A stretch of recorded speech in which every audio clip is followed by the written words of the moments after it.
quando o Deus imutável muda. Contraditório, né? Isso aí. Nós também poderíamos fazer esse estudo com o título assim: quando a oração e o arrependimento tocam o coração de Deus. Amados, já para pensar sobre a nossa fé, frequentemente ouvimos que Deus é imutável, ou seja, Deus, ele não muda. E isso é uma verdade gloriosa. Ele é a nossa âncora em um mundo de incertezas.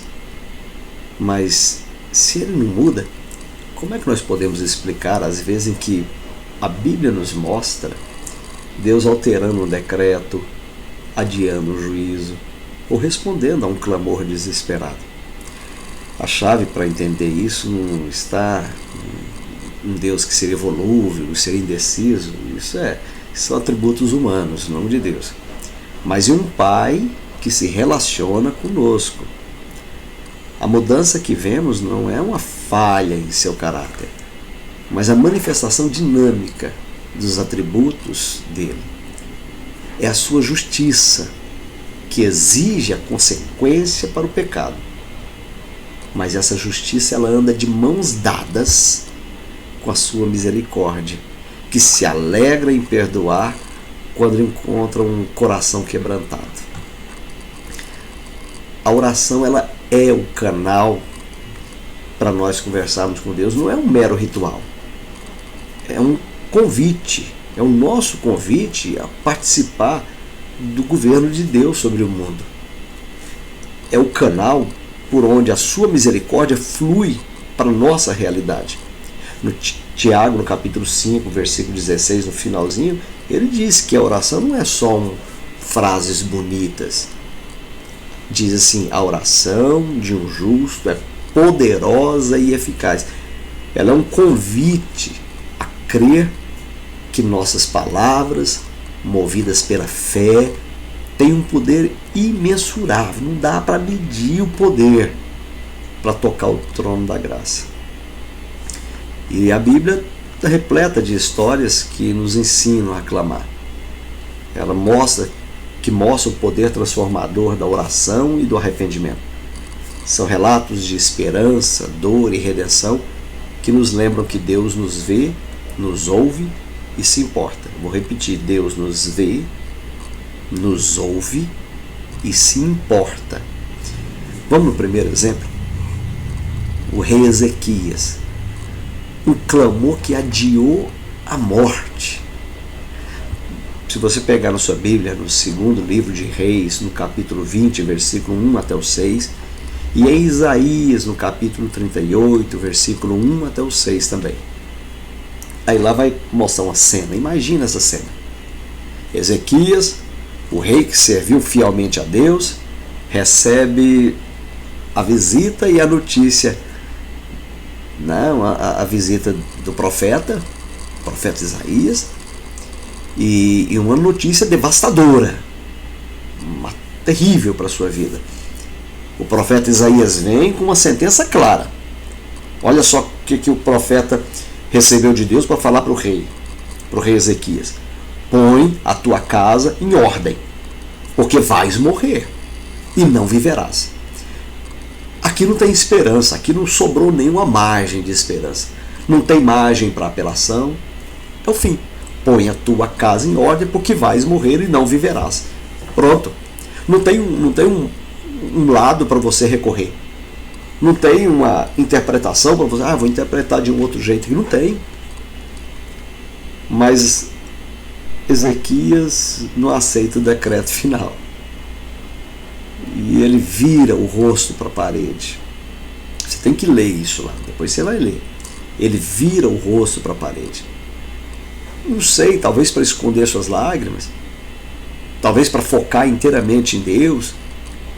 Mas a Bíblia diz que ele chora e chora amargamente. Tem um escritor que diz que esse chorar amargamente é quando a gente chora que até a saliva fica amarga. Ele usa esse tom poético. Ele chora amargamente, ele chora. E ele pede, agora que a parte interessante, ele não pede para Deus, ele não chega para Deus, o decreto foi claro, põe tua casa em ordem, porque vais morrer e não viverás. Aí ele não pede para Deus, me dá uma chance, não. Ele lembra para o Deus onisciente, o Deus que sabe tudo, ele lembra a Deus da sua fidelidade. Ele lembra do que ele fez, lembra de quando ele serviu a Deus, lembra de tudo que ele fez. É uma oração que vem do fundo da alma, é um grito de um filho para um pai. E o que acontece? Antes mesmo de Isaías sair do pátio, Deus o para. O profeta recebe uma nova mensagem e acontece uma reviravolta milagrosa. E aí agora o profeta que tinha falado, põe tua casa em ordem, porque certamente vai morrer, agora ele volta para lá e fala, ouvi a tua oração e vi as tuas lágrimas, eis que acrescentarei 15 anos aos teus dias. Deus não só curou, mas também consolou com o sinal da sua palavra, que é absolutamente confiável. Ele deu consolo, porque naquele momento não havia dúvida. Todas as dúvidas foram embora, todos os medos foram embora. E o que a gente tira disso? A gente aprende disso. A oração sincera e cheia de lágrimas comove o coração de Deus. Ele não é um juiz insensível, mas um pai que se move diante da dor dos seus filhos. Deus não ignora a nossa história. Ele se lembra da nossa fidelidade, do nosso andar íntegro. Tudo que você já fez para Deus está muito bem guardado e registrado. E a nossa ação, geralmente, ela é assim. As pessoas estão conosco durante todo o tempo. Quando elas cometem um deslize, geralmente acabou a história para nós, porque ela cometeu um deslize. Às vezes você convive com alguém, com alguma pessoa, uma vida inteira, sabe, de bons caminhos, de caminhada saudável. No deslize, toda a história foi apagada. Isso é do ser humano. Nós perdemos a história boa e focamos na história ruim. Mas Deus não. Ele lembra da nossa fidelidade, do nosso andar íntegro. Ele não fica... O humano, ele fica torcendo. Se caiu, perdeu a caminhada, perdeu a guerra, perdeu a corrida, perdeu o prêmio. Mas a Bíblia diz ser fiel até a morte. Sim, a Bíblia diz isso. É o pedido para fazer isso. Porém, também a Bíblia diz aqui, está aqui, que o homem que recebeu a sentença clamou honestamente, como um filho busca um pai, e ele agarrou na misericórdia. E essa foi uma oração que comoveu o coração de Deus.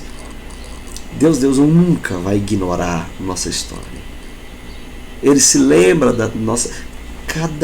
Cada coisa que eu e você fez para a obra, para o reino, Deus se lembra disso.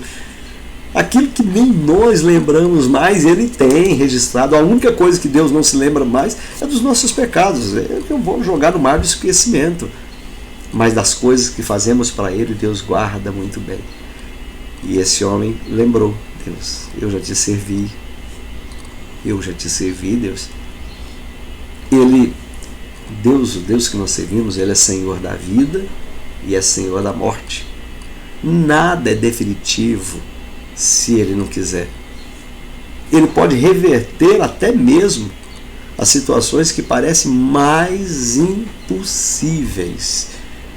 Ele vira o jogo, Ele vira a mesa, Ele coloca um ponto final na história e começa um capítulo novo. É assim que Deus faz. Não duvide do poder da oração. Não duvide. Não tenha medo de também virar o rosto para a parede e chorar amargamente e fazer um luto um luto pelos seus pecados e clamar a Deus. Na próxima aula nós vamos ver sobre o povo de Nínive, um arrependimento que revogou uma destruição.